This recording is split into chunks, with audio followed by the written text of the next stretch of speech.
నమస్తే, welcome to Sakshi business. This is Shahida. కూతురి భవిష్యత్తు గురించి ప్రతి తల్లిదండ్రికి ఎన్నో కలలుంటాయి. ఆమె ఉన్నత చదువులు, పెళ్లి కోసం భవిష్యత్తులో ఆర్థికంగా ఎలాంటి ఇబ్బంది రాకూడదని ముందు నుంచే ఆలోచిస్తూ ఉంటారు.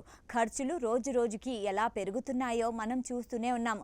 ఇలాంటి పరిస్థితుల్లో ఆడపిల్లల భవిష్యత్తుకు పూర్తి భరోసానివ్వడానికి కేంద్ర ప్రభుత్వం తీసుకొచ్చిన బెస్ట్ ప్లాన్ సుకన్య సమృద్ధి యోజన. అయితే చాలామందికి ఈ స్కీమ్ అసలు రూల్స్ పై, ముఖ్యంగా మెచ్యూరిటీ లెక్కలపై కొన్ని అనుమానాలున్నాయి. వాటిని ఇప్పుడు క్లియర్ గా తెలుసుకుందాం. పాప పుట్టిన దగ్గర నుంచి 10 ఏళ్ళు వచ్చేలోపు ఎప్పుడైనా ఈ అకౌంట్ ఓపెన్ చేయొచ్చు. కానీ చాలా మంది పేరెంట్స్ కి ఒక డౌట్ ఉంటుంది.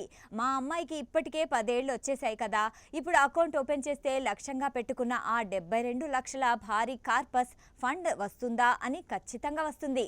ఇక్కడ తెలుసుకోవాల్సిన లాజిక్ ఏంటంటే, ఈ స్కీమ్ మెచ్యూరిటీ పీరియడ్ ఫిక్స్డ్ గా 21 ఏళ్ళు ఉంటుంది. అంటే పాపకు 21 ఏళ్ళు రాగానే అకౌంట్ క్లోజ్ అవ్వదు.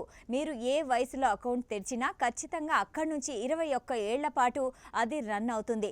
ఒకవేళ పాపకు గరిష్ట పరిమితి అయిన 10 ఏళ్ల వయసులో అకౌంట్ తీస్తే ఆమెకు 31 ఏళ్లు వచ్చేసరికి అకౌంట్ పూర్తిగా మెచ్యూర్ అవుతుంది. దీర్ఘకాలం పాటు చక్రవడ్డీ ఎఫెక్ట్ ఉండడం వల్లే ఆ ఫండ్ అంత భారీగా పెరుగుతుంది. 72 లక్షల కార్పస్ ఫండ్ సాధించాలంటే మీరు ఏటా గరిష్ట పరిమితి అయిన 1.5 లక్షలు ఇన్వెస్ట్ చేయాలి. ఇక్కడున్న మరో బెస్ట్ ఆప్షన్ ఏంటంటే, మీరు మొత్తం 21 ఏళ్ల పాటు డబ్బులు కట్టాల్సిన పనే లేదు. కేవలం మొదటి 15 ఏళ్ల కడితే చాలు. అంటే పాపకు 10 ఏళ్ళు ఉన్నప్పుడు మొదలు పెడితే ఆమెకు 25 ఏళ్ళు వచ్చే వరకు మీరు డబ్బులు డిపాజిట్ చేస్తారు. అప్పటికి కట్టిన అసలు మొత్తం సరిగ్గా 22.5 లక్షలు అవుతుంది. 15 ఏళ్ళు నిండగానే ₹1 కూడా కట్టక్కర్లేదు. కానీ అకౌంట్లో ఉన్న డబ్బుకు మిగిలిన 6 ఏళ్ల పాటు వడ్డీ జమ అవుతూనే ఉంటుంది. ఈ 6 ఏళ్ళు సైలెంట్ పీరియడ్లోనే అసలైన మ్యాజిక్ జరుగుతుంది. ఆ సమయంలో వచ్చే వడ్డీ ఏకంగా 49.32 లక్షలు దాటుతుంది. మొత్తంగా కట్టిన అసలు, చక్రవడ్డీ అన్నీ కలిపి మెచ్యూరిటీ నాటికి అక్షరాల 71.82 లక్షలు, అంటే దాదాపు 72 లక్షలు చేతికందుతాయి. పాపకు 18 ఏళ్లు వచ్చే వరకు ఈ అకౌంట్ను తల్లిదండ్రులు లేదా గార్డియన్ మాత్రమే ఆపరేట్ చేస్తారు. ఆ తర్వాత నుంచి అకౌంట్ పూర్తి కంట్రోల్ అమ్మాయి చేతికే వస్తుంది. దీనికోసం బ్యాంకులో సంబంధిత డాక్యుమెంట్లు సమర్పించాల్సి ఉంటుంది. అలాగే 21 ఏళ్ల మెచ్యూరిటీ పీరియడ్ వరకు ఆగాల్సిన పనే లేదు. అమ్మాయికి 18 ఏళ్లు నిండినా లేదా 10th క్లాస్ పాస్ అయినా ఉన్నత చదువుల కోసం అకౌంట్లో ఉన్న బ్యాలెన్స్ నుంచి 50% డబ్బును ముందుగానే విత్డ్రా చేసుకోవచ్చు.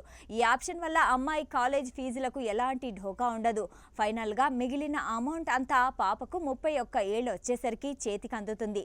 ఆ ఫండ్ ఆమె సొంత వ్యాపారానికి, కెరీర్ సెటిల్మెంట్కు లేదా పెళ్లికి ఆర్థిక భరోసానిస్తుంది. ఈ స్కీమ్లో పెట్టుబడి పెట్టడం ద్వారా సెక్షన్ 80C కింద ఏటా 1.5 లక్షల వరకు ట్యాక్స్ బెనిఫిట్ పొందవచ్చు. అంతేకాకుండా ఇది EEE కేటగిరీ కిందకు వస్తుంది. అంటే పెట్టిన అసలుపై వచ్చే వడ్డీపై, చివరగా చేతికొచ్చే మెచ్యూరిటీ అమౌంట్పై ఎలాంటి ట్యాక్స్ కట్టక్కర్లేదు. పైగా ఇది కేంద్ర ప్రభుత్వం గ్యారంటీ ఇచ్చే స్కీమ్ కాబట్టి మార్కెట్ ఒడిదుడుకులతో సంబంధం ఉండదు.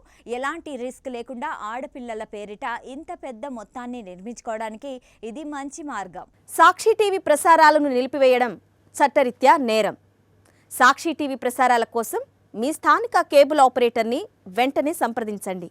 DTHలో, ఇంటర్నెట్లో కూడా సాక్షి టీవీ ప్రసారాలను వీక్షించవచ్చు.